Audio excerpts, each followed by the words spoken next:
Yeah, I kind of neglected one of the big news stories during the week because obviously I've had other things going on.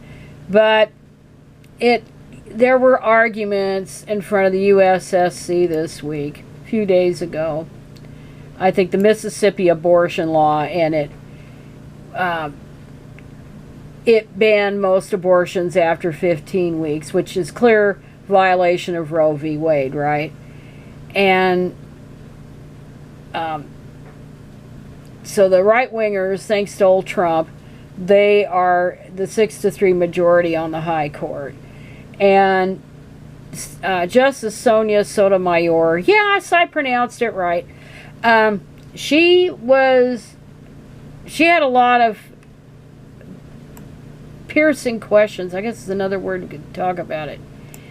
And she wasn't gonna mince words about this crap. That they shouldn't even have, this should be just overturned. Blah blah blah blah. But she says it's basically it's what it is. And excuse me, I know there might be lawyers listening, but stereodesis or whatever the fucking shit it's called. Let's look at that word. Decisis. I want to make sure I pronounce it right. Stereodecisis. Okay, stereodecisis. I mean, I knew what it was, but anyway,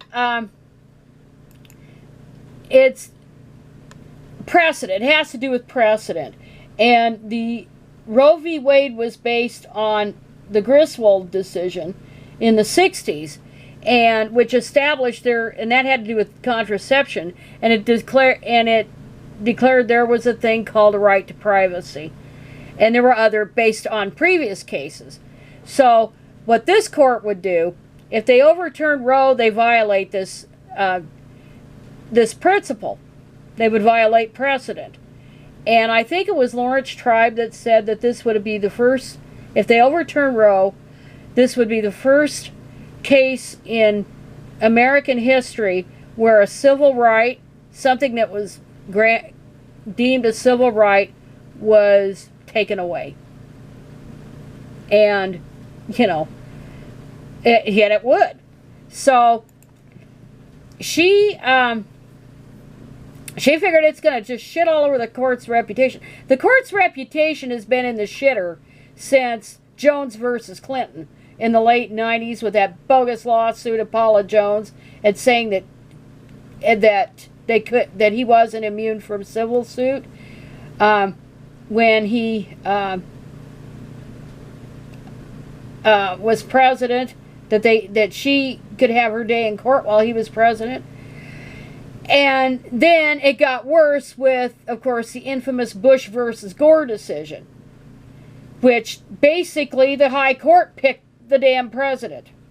And the voters actually picked Al Gore as president and not George W. Bush.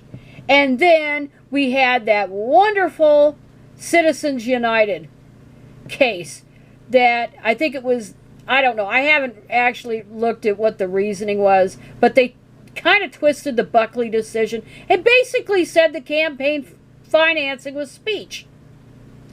So they're all a bunch of shitty decisions that they've made in the last 20 or so years. But this one, yeah, it would definitely crap all over the court's reputation. And yeah, and then you might as well just get rid of Marbury versus Madison, which created the whole idea of precedent. But anyway, she says, will this institution survive the stench that this creates in the public perception that the Constitution and its reading are just political acts? I don't see how it's possible. So she was questioning the Mississippi Solicitor General. She called Roe v. Wade a watershed decision that created an entrenched set of expectations in our society. That is what the court decided. That is what we will follow. I can name any other set of rights, including the Second Amendment, by the way. There are many political people who believe the court erred in seeing this as a personal right as opposed to a militia right, she said.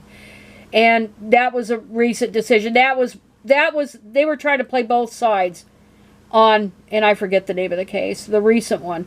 that claim there was a constitutional right to bear arms. No, there's not. It has to do with militias. But anyway, if people actually believe that's all political, how will we survive? How will the court survive? And yeah, and so there haven't been medical advancements. The point is, the fetus is inside the woman's body. It's dependent on the woman's body to survive. It is not a separate person, unless you see a woman as not being human, that they're just a thing for a man to fuck and pop kids out. That's the only way you could sit there and seriously argue that a fetus is a person. You have to depersonalize the woman who's carrying the fetus. So it's a bunch of shit. It never was about the fetus. This is all about going after women's rights. This is all about the birth rates that are going into the crapper. They're going down, down, down, down, down, and there's no turning back. And as I said, it's not just white birth rates. It's all across the board. All income levels, all racial backgrounds, ethnic backgrounds, so forth. And it's worldwide. And so, but they're all in a snit about it. And of course, they wouldn't do anything. This right wing would not do anything to make motherhood easier for women who do opt for it. They make it hard because women aren't supposed to be in the labor force. They're just supposed to be at home getting fucked and being fucked over. That's all they're for. So, yeah, it's women's interests are all the time. This is putting a risk to their health and risking illegal abortions. I mean, I've talked about this issue, and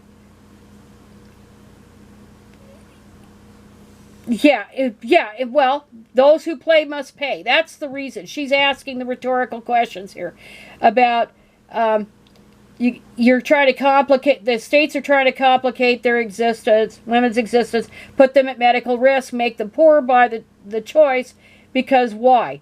Because, well, yeah, the women's interest is always there, because it affects her life, it affects her health, it affects everything about her. And I think if they did overturn Roe, these weirdos, these anti-abortion weirdos, are going to be in for a rude awakening when they find out women aren't going to go back to the kitchen. They'll just stop having sex with men.